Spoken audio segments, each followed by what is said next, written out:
Oi, minha gente, como é que vocês estão? Sejam bem-vindos de volta, Explica Professor. Hoje a gente vai ter mais uma aula dentro do nosso curso de materiais poliméricos, onde a gente vai falar de peso molecular. Acompanhe aí.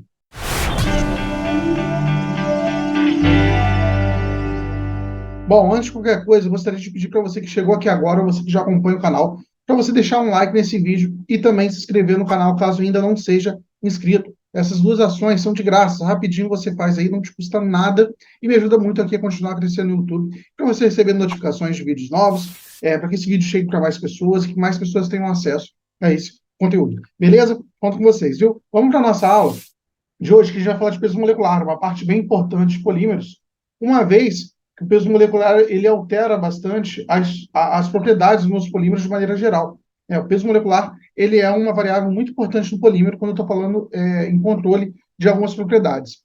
Os meus materiais poliméricos, eles diferem aqui dos meus outros materiais porque eles possuem uma cadeia muito longa, né? A gente já viu que eu vou tendo ali a polimerização, essa cadeia ela vai crescendo e, por conta disso, ela vai possuir aqui um alto peso molecular. Então, uma molécula de um polímero, com todos os monômeros, ela acaba tendo ali um peso molecular muito elevado. E isso vai influenciar ali as propriedades físico-químicas desse polímero, de uma forma que, quando a gente está conhecendo esse alto peso molecular, né, conhecendo o peso molecular, por consequência, né, obtendo um alto peso molecular e controlando ele, isso é muito importante para controlar as propriedades daquele polímero que eu estou querendo aplicar. Normalmente, as propriedades elas são afetadas ali pela mudança do meu peso molecular, mas isso ocorre de uma maneira assintótica, ou seja, aumentei o peso molecular em 2 vezes, minha propriedade aumentou 2 vezes. Não é bem assim que funciona, né? Eu tenho uma curva assintótica para acontecer essa mudança ali no peso molecular. Então, como que a gente consegue observar isso? Aqui, por exemplo, eu tenho uma propriedade que eu estou querendo avaliar. Aquele, a gente coloca properties, ou propriedade de maneira geral, que em geral eu vou tender ali à medida que eu estou aumentando meu peso molecular, ou seja, à medida que eu estou crescendo ali minha molécula, a minha propriedade ela tende a aumentar, né? Aí ela vai chegar no momento que eu vou atingir um platô, quando eu tenho ali um peso molecular tendendo ali para o infinito, eu vou atingir um limite dessa propriedade, que é que normalmente, quando você vê uma propriedade de um polímero numa tabela, normalmente eles estão considerando essa propriedade aqui no platô. E uma parte importante também é que cadeias longas elas só são consideradas moléculas de polímero quando seu peso molecular é maior que 10 mil gramas por mol. Então, eu vou ter um limite aqui de 10 mil gramas por mol, a partir do qual eu vou considerar que é um polímero. Antes disso, quando eu tenho uma molécula ali com valores menores, né, mas não inferiores a 1.000 gramas por mol, ou seja, entre 1.000 e 10 mil, eu vou considerar aqui que eu tenho um oligômero, ou seja, eu não tenho ali um polímero, né? E quando eu tenho aqui uma molécula que tem, né, se a gente fizer uma outra linha aqui, né, não sei se está exatamente, mas se eu faço uma outra linha aqui de 250 mil gramas por mol, isso aqui eu já costumo considerar uma molécula que ela possui ali um alto peso molecular. Então, vocês estão vendo que controlar o meu peso molecular, o tamanho da molécula, é importante para eu controlar as propriedades dos polímeros. Então, da mesma forma, é importante a gente conhecer bem essas propriedades. Por quê? Porque se eu estou estudando ali um polímero, quero desenvolver um polímero, e eu tenho que botar um peso molecular alto, eu tenho que primeiro saber caracterizar esses polímeros. Quando eu estou ali falando do meu processo de polimerização, nem todas as cadeias ali de polímeros elas vão crescer no mesmo comprimento. Isso aqui pode resultar no que a gente chama de distribuição de comprimentos de cadeias ou pesos moleculares. Nas últimas aulas, a gente estudou o processo de polimerização. Então, pode ser, por exemplo, que uma cadeia polimérica, digamos que ela está atingindo aqui 4, 1, 2, 3, 4 carbonos. Né? Vamos botar bem pequeno, só para ficar fácil aqui de visualizar. Mas aí eu tenho outra cadeia aqui que ela atingiu 7 carbonos, e aqui eu já finalizei o meu processo de polimerização, né? Ela já teve a terminação do meu processo de polimerização. Então, vocês podem ver que uma cadeia, devido aos processos de terminação, eu posso ter uma cadeia com um tamanho 4 e uma cadeia com um tamanho aqui 7, né? 7, tamanho 7. Então, essas cadeias elas têm pesos moleculares diferentes. Qual que é o peso molecular do meu polímero? Se eu tenho ali dentro do meu polímero diversas cadeias com pesos moleculares diferentes. A gente vai ter aqui uma distribuição é, de peso molecular. E a gente vai definir a partir dessa distribuição de peso molecular que a gente chama de peso molecular, numérico médio. O que é o peso molecular numérico médio? Né? Deixa eu apagar aqui para a gente colocar a fórmula do peso molecular numérico médio. O peso molecular numérico médio, que a gente vai chamar aqui de MN, uma barrinha, ele vai ser o quê? Ele vai ser o somatório, né? Deixa eu botar aqui direitinho, somatório em termos de I, do número aqui de moléculas, eu vou botar aqui, ó, número de moléculas. Então, vai ser o número de moléculas vezes o peso dessas moléculas. O que é o peso aqui? O peso molecular, dividido o quê? Pelo número total. Vou botar aqui o número total de moléculas. Então, como que a gente representa isso de uma maneira mais sintetizada? A gente bota aqui Mn, que vai ser igual aqui um somatório do meu xi vezes o meu mi.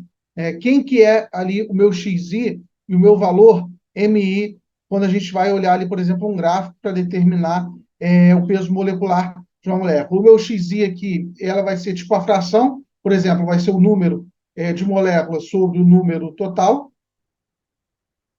tá aqui total, vezes o peso molecular. Vamos pegar um exemplo aqui. Esse caso aqui ele já está me dando em number fraction. O que é number fraction? A fração numérica.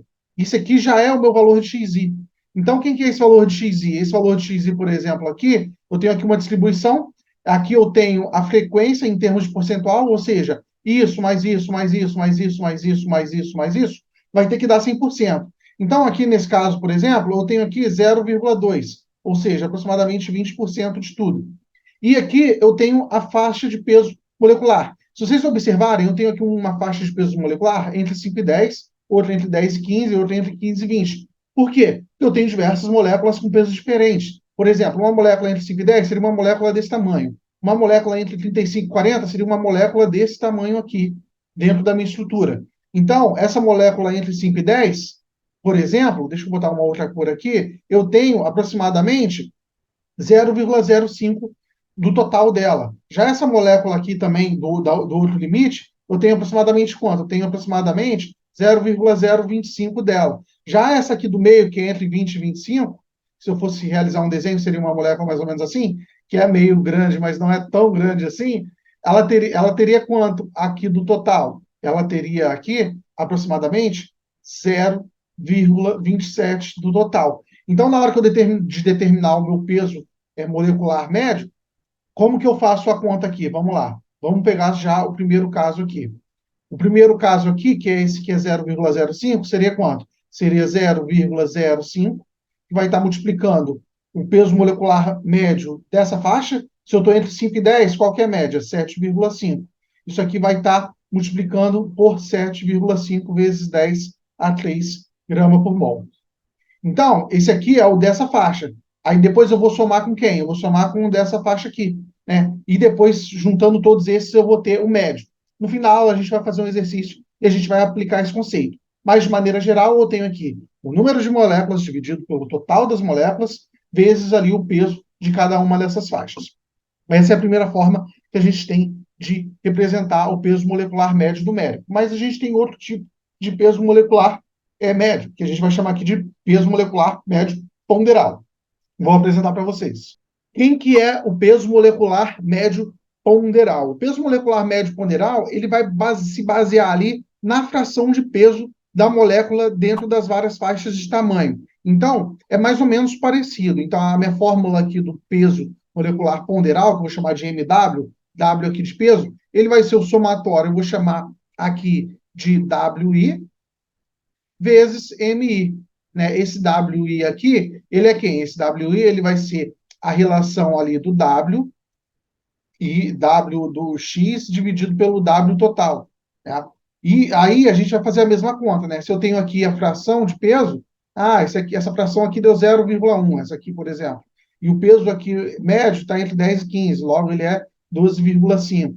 Então, como que seria o somatório para determinar ali o meu peso molecular médio ponderal? Seria 0,1 vezes 12,5 vezes 10 a 3, mais, aí eu vou pegar o próximo aqui, 0,8 vezes, sei lá, entre 15 e 20, 17,5 vezes 10 a 3, e por aí vai, até eu chegar aqui na última etapa, que vai ser mais 0,02 vezes 37,5 vezes 10 a 3. Aí o somatório disso tudo eu vou achar o peso molecular médio ponderal. E aí, novamente, quando a gente estiver fazendo o exercício aqui no final da aula, a gente vai abordar essas duas características, tanto o ponderal quanto o numérico.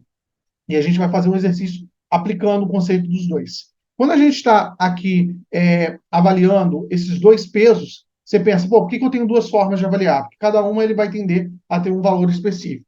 O peso, se a gente for pegar aqui uma distribuição da quantidade de polímero pelo peso molecular, a gente vai ver aqui que o meu peso numérico ele vai tender a dar aqui algo próximo do ponto da parte superior da minha curva, né, mais aqui no pico, mas isso não necessariamente representa a distribuição adequada. Se a gente for comparar aqui os dois, eu tenho aqui o peso numérico e o peso ponderal. O peso ponderal, ele vai se dar, normalmente, o meu MW, ele vai ser maior que o meu MN. E no exercício a gente vai já ver isso. E quando eu estou correlacionando o meu peso ponderal com o meu peso numérico, vem uma propriedade interessante que a gente chama de polidispersão. O que é a polidispersão? Ele vai ser uma razão aqui, eu vou chamar aqui de polidispersão, chamar de PD, ele vai ser aqui uma relação entre a massa molecular numérica média e a massa molar ponderal média. Então, o que a gente vai ter aqui? Que a polidispersão, ele vai ser o meu valor de MW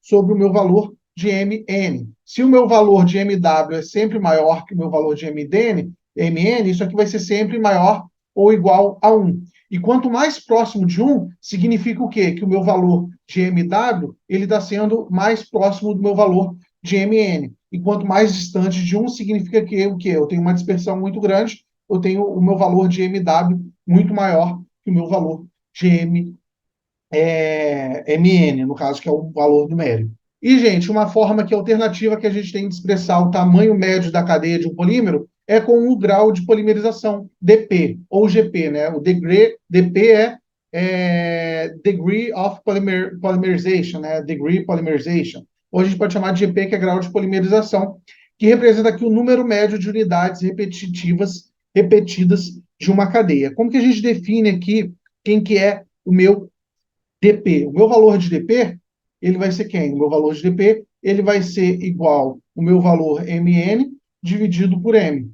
O meu MN aqui é o meu número molecular médio ponderal, e o meu M, ele aqui é o peso da minha unidade repetitiva. Então, se eu tenho aqui um polietileno, por exemplo, quem é aqui o meu monômero do polietileno? C2H4, né? C2H4. Qual que é o peso? Eu tenho 2 do carbono aqui, 24, com mais 4 do hidrogênio, 4, 28. Então, vai ser, por exemplo, esse meu peso MN aqui. Meu peso MN deu 8.000.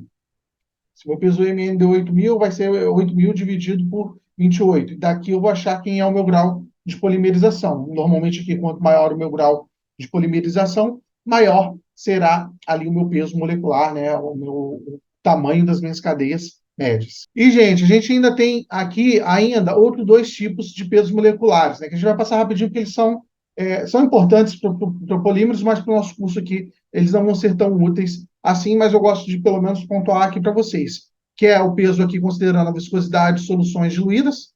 Ela é uma função aqui do volume hidrodinâmico do soluto na solução. Então, como que eu determinaria aqui o meu peso molecular ali, considerando a viscosidade, né? A viscosidade de soluções sólidas, que a gente vai chamar de MV. Ele vai ser um somatório aqui dos meus termos numéricos que multiplicam aqui o meu peso.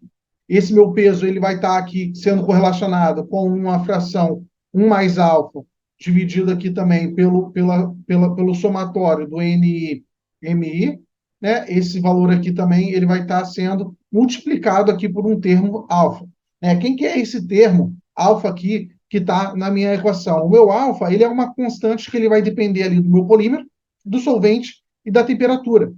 Então, a viscosidade aqui, ela está correlacionando também a viscosidade do meu polímero quando ela está principalmente em solução. Ela é muito importante.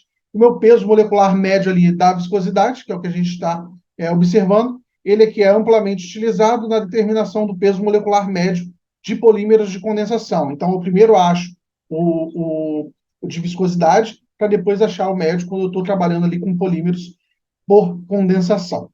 O outro peso molecular que a gente tem é o peso molecular médio Z. né? Ele é interessante aqui quando eu quero levar mais fortemente em conta o peso molecular de cada fração. Então, se eu estou querendo ali ressaltar a importância do peso molecular de cada uma daquelas frações que a gente viu, a gente vai considerar o peso molecular Z. Qual é a equação do peso molecular Z? Ele vai ser aqui, né? Vamos botar primeiro o meu valor mz, que é o peso molecular Z. Ele vai ser aqui um somatório de NI, considerando o meu peso molecular MI ao cubo, dividido por quem? O meu somatório de NI, né, que é o total ali, multiplicando meu peso molecular MI, né, ao quadrado. Deixa eu botar aqui MI ao quadrado. Então, se vocês observarem que eu tenho uma potência 3 e uma potência 2 no meu peso molecular, logo ele vai influenciar mais ali no meu peso molecular de maneira geral. E esse peso molecular, ele é usado aqui para quantificar principalmente a presença das frações poliméricas com peso molecular muito alto. Se a gente for pegar aqui esse mesmo gráfico que a gente viu antes, onde a gente tinha o peso molecular médio e o peso molecular ponderal, o peso molecular aqui, Z, o MV, ele vai estar aqui algo entre o MN e o MW, né? Se eu fosse desenhar aqui a linha onde ele ia estar, aqui ia estar o meu Z, meu MV, perdão, né? Que é o peso molecular que está considerando ali a viscosidade, e o meu MZ, ele vai estar aqui no final. Por quê? Porque ele vai estar considerando aqui os pesos moleculares bem elevados, em termos de distribuição. Vamos para o nosso exercício de hoje, que é o seguinte, né? Vamos lá, só para a gente reforçar aqui o conceito, para ficar bem claro os termos que a gente utilizou. A gente tem uma amostra aqui de polietileno que contém 4.000 cadeias com peso molecular entre 0 e 5.000 gramas por mol. Então, eu tenho aqui um polietileno que ele tem 4.000 cadeias, eu tenho 4 repetições de cadeia que possuem um peso entre 0 e 5. Eu tenho 8.000 cadeias com um peso entre 5.000 e 10.000. Eu tenho 7.000 cadeias com um peso entre 10.000 e 15.000 e 2.000 cadeias com peso entre 15.000 e 20.000. Determine os pesos moleculares médios em número e em peso, ou seja, o numérico e o ponderal. Ele quer saber o meu valor de Mn e o meu valor de Mw. Como que eu determino isso? Primeiro, vamos começar a montar uma tabela com os valores que ele deu para a gente. A primeira tabela aqui vai ser o quê? Do meu valor do número de moléculas, meu valor N. Meu valor N aqui é 4.000, 8.000, 7.000 e 2.000. Quem que é esse valor? Aqui, ó. 4.000, 8.000, 7.000 e 10.000. São os números de moléculas. O número de molécula total, ou seja, o meu somatório aqui de NI vai ser esse valor de 21.000. Então, o meu somatório de NI ele é igual a 21.000. Deixa eu botar aqui 21.000. Aí, beleza. Qual é a outra informação que a gente tem? As faixas de peso molecular médio. Né? Vou botar aqui, essa aqui de 2.500. Eu tenho uma faixa que é entre 0 e 5.000. Então, qual que é o médio? O médio é 2.500. Entre 5.000 e 10.000, quem que é o médio? O médio é 7.500. Entre 15.000 e 20.000, entre 10.000, perdão, e 15.000, quem que é o médio? O médio é 2.500. E entre 15.000 e 20.000, quem que é o médio? É o 17.500. Então, eu tenho aqui, ó, 2.000 com 17.500 de valor médio. Beleza? Então, quem que é esse valor aqui? Esse valor aqui é o meu valor MI, meu valor médio de peso molecular de cada faixa. Então, a próxima etapa aqui, se eu estou querendo descobrir quem é o meu valor XI, então, quem que vai ser aqui o valor de XI? O valor de XI, ele vai ser aqui a minha fração entre o meu valor de número que eu tenho. Por exemplo, quem que vai ser o XI, se eu chamar isso aqui de 1, 2, 3 e 4? Quem que vai ser aqui, vou chamar de X1. O meu X1, ele vai ser o 4.000, ele vai ser o valor aqui de 4.000 sobre 21.000. Isso aqui vai ser quem? Vai ser o 0,191. Se eu fizer aqui o meu x2, quem que vai ser o x2? O x2 ele vai ser aqui 8.000 dividido por 21.000. Quem que vai ser isso? Vai ser 0,381. Então, aqui eu tenho o meu termo xi. Beleza? Se a gente aqui vai fazendo, né, a gente vai achar o meu x3, o meu x4, tudo bem. O somatório disso aqui tudo vai ter que dar 100. Daí, o que que eu vou fazer? Eu vou pegar e vou determinar aqui quem que é a minha multiplicação do meu xi vezes o meu mi.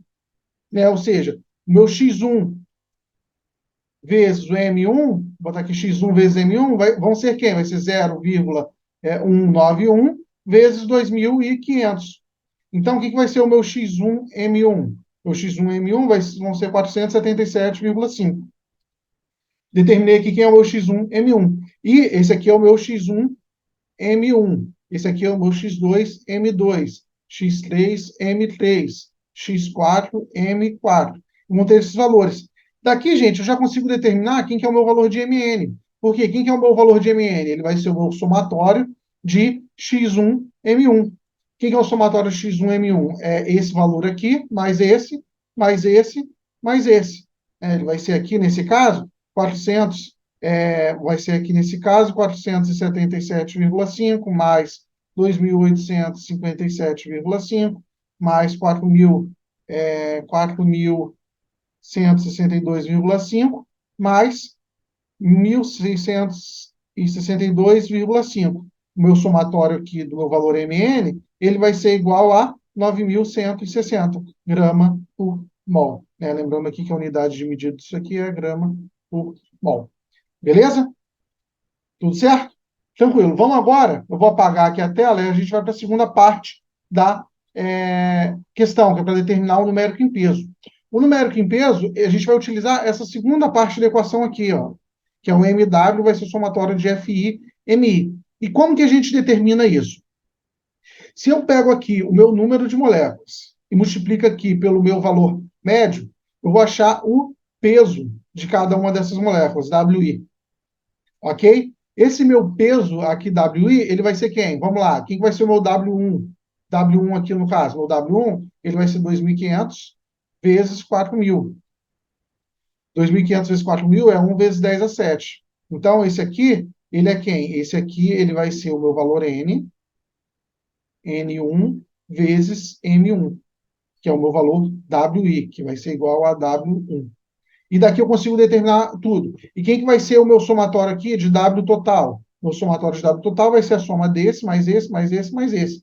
Vai dar aqui 1,925 vezes 10 a 8, né, grama aqui por mol. Beleza? E a partir disso aqui, né, eu consigo determinar quem que vai ser o meu FI1. Quem que vai ser meu FI? O meu FI vai ser a fração dele em relação ao total, que é essa próxima parte aqui. Vamos lá. Quem que vai ser o valor de F1? O meu valor, por exemplo, de F1, ele vai ser aqui, ó, 1 vezes 10 a 7, 1 vezes 10 a 7, dividido pelo total, que é 1,925 vezes 10 a 8. Isso aqui vai ser um valor de 0,0519. Esse aqui vai ser o meu valor de F1. Meu valor de F2, quem que seria aqui? Seria 6 vezes 10 a 7, dividido por 1,925 vezes 10 a 8. Isso aqui seria igual a 0,3118, que é esse meu valor aqui, ó, F1, F2, F3, F4, e o somatório deles tem que dar 1. Se eu tenho aqui já o meu valor de W1 e o meu valor aqui agora de F1, né, quem que será o meu valor F1 vezes M1? O meu valor MW, como a gente viu, ele é o somatório de F1, FI, que vai multiplicar ali o meu valor MI. O meu valor FI eu já determinei, é essa coluna aqui. Quem que é esse valor aqui? Esse aqui é o valor da multiplicação de cada um deles. Quem que é o meu valor F1 vezes M1? Vai ser ali 0,0519, que vai multiplicar ali meu valor de M1. Meu valor de M1 é 2.500. Então, esse valor aqui, ele vai dar 129,75. Então, gente, aqui é a mesma coisa. Esse aqui vai ser o meu F1 M1, M1. Esse aqui é o F2 M2, F3 M3, vou botar aqui M3, e o F4 M4. Então, o que que vai ser aqui no final das contas? Meu MW. Ele vai ser o F1 M1, mais F2 M2, mais F3 M3, mais F4 M4. Isso aqui, no somatório, vai ter que dar 11.331. Se vocês observarem aqui, o MW, ele deu 11.331 grama por mol, enquanto o meu valor aqui de MN, que é o valor numérico, o peso molecular numérico, ele deu quanto? Ele deu aqui 9.160. Vai ser 9.160 grama por mol. E a gente consegue observar o quê? O meu valor MW, ele vai ser maior aqui que o meu valor MN. Beleza?